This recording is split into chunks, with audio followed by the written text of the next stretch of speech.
Hi, this is Dr. Randy Hurst doing these Make Sense Psychology Education videos.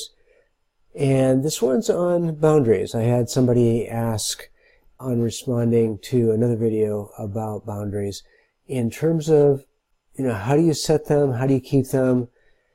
How do you deal with them changing in changing situations, especially like, say, raising kids? But it could be in a variety of ways. Changes in a relationship may result in changes to boundaries.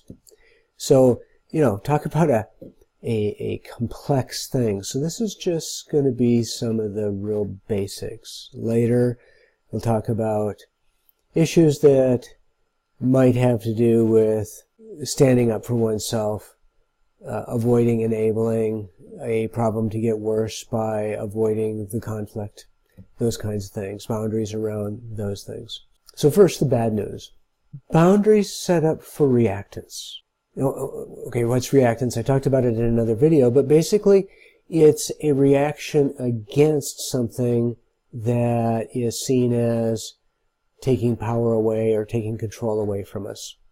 For example, my introduction to reactance was the changes in federal law many years ago that required that all states have an age limit or a minimum age for buying alcohol as 21, whereas I lived next to a state where it was 19.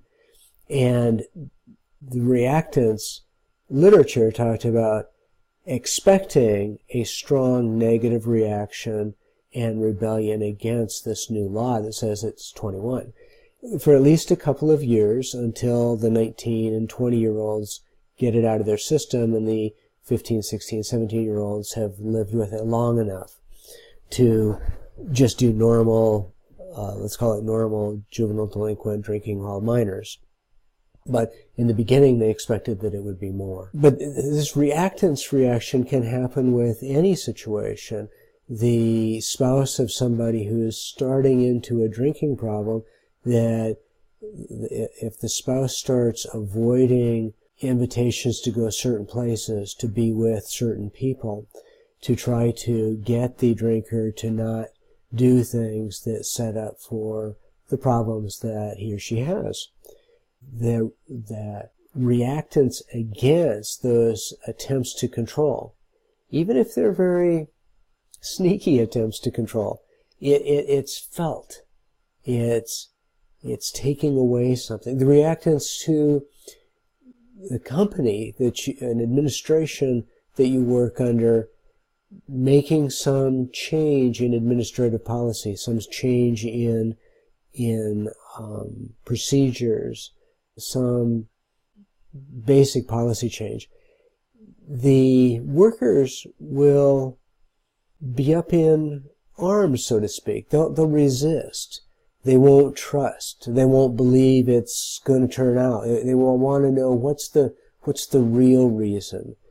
This is normal. There was a time when companies really spent a lot, and I think even now some companies will spend a lot of effort and time and money to help workers know their vision, know why they're doing this change. But for the most part, all of that effort doesn't help a ton. It may help some, but there's still the uncertainty. There's still the not knowing for sure. And it takes a number of, often months, for there to be this distrust, this struggle with whether to accept the new ways or not. And in time, there can be positive results that help people see, oh, this was a good idea. Or the reactance can have some value in that if the employees or kids, if this has to do with parent-child, bring up some things that the employer, the parent, hadn't really thought through, hadn't realized, then there may be some middle ground that they work out. But this is the intriguing part, is setting a boundary sets up for I don't know what the boundary really is, and pushing it to find out if it's there or not. And if you set the boundary, it's really important to kind of hold it, to follow through, to keep the boundary. And at the same time, not be so rigid that you react real strongly, real negatively. It's the setting of boundaries is important and natural. The reacting to boundaries is important and natural. And so to know that this is a process of growing, it's a process of learning. One of the very best things that people can do early in their dating, early in their marriage, early in their child rearing, or in their pet rearing, is to have a solid sense of where you want this to be 10 years from now, 5 years from now. What do you want it to look like? Whatever that relationship is. And because boundaries, in an odd way, set up for this kind of goals and aspirations. So the boundary of the parents is to set up something that you hope will be good for everybody in the long run. The boundary for companies is to have the company be a positive environment, a productive environment for everyone, hopefully. And so setting up boundaries is a setting up of what are those aspirations? What are those goals? What's that vision? And in doing that, people know it's a guideline for what to do more of, what to do less of.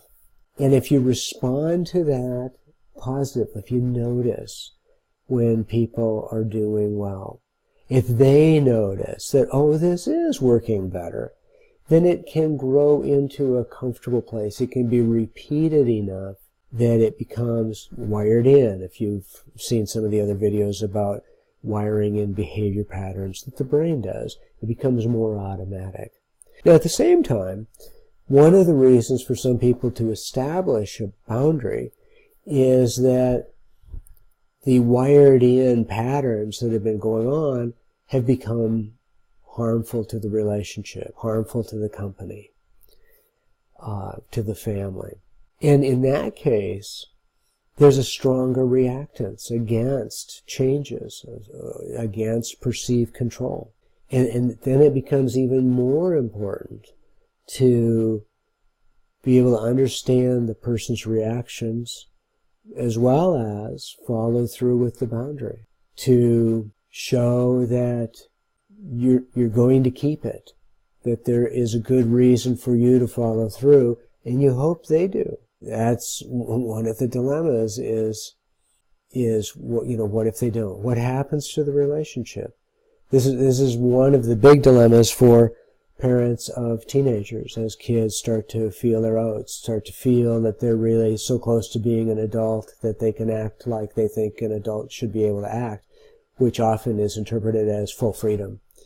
And, in time, parents have to show that no, being an adult involves some other responsibilities and not just full freedom, and be a kind of a testing ground for what will happen as they enter the workforce, because it certainly isn't full freedom in the workforce. And if you just do what you want to do, it's easy not to keep a job or to not advance in a job.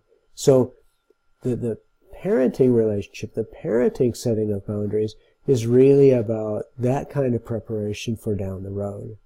At the same time, it's so important to know that, there's going to be resistance. There is in every level of relationship or organizations. And even within yourself. As you decide you want to do something, you're going to react against it. Now here's the key. Why have these boundaries? Well, one is that it's about being thoughtful. It's about having this vision of how you want to be or how you'd like things to turn out. I've seen so many people react to the moment, not have that vision, not have a boundary for themselves, and down the road kind of figuratively end up looking around going, how the hell did I get here? What made me make those choices that set me up for these problems? And it's because they were living moment to moment to moment to moment. Or they had boundaries that were very unrealistic, that didn't include the other people's feelings, or didn't include that it's so natural for people to struggle with limits and to work with them and to keep noticing positives when people do well, and keeping the boundaries if they don't, giving the feedback that's needed if they don't.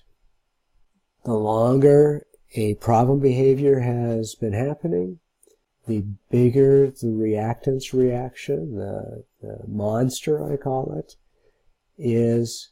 And so trying to ride through those reactions, whether that monster is inside yourself, if you're trying to make a change in yourself, or in your child, if there's been a long-standing behavior that's a problem and you're trying to address it, in a spouse, significant other. It's so important to try to get a sense of where you're going, knowing that trying to set some boundaries can end up affecting the relationship pretty badly.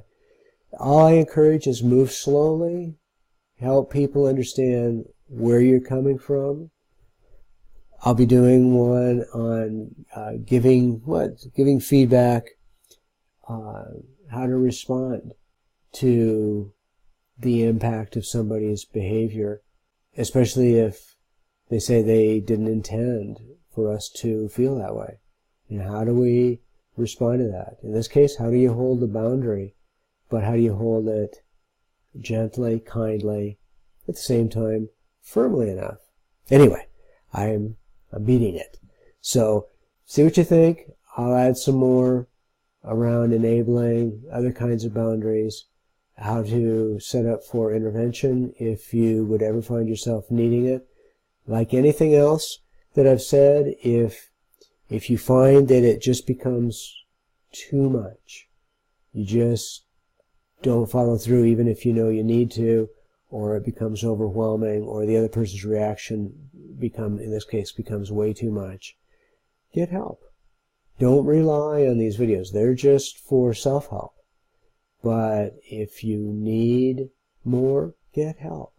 Okay, hope this helps, and see you in another video.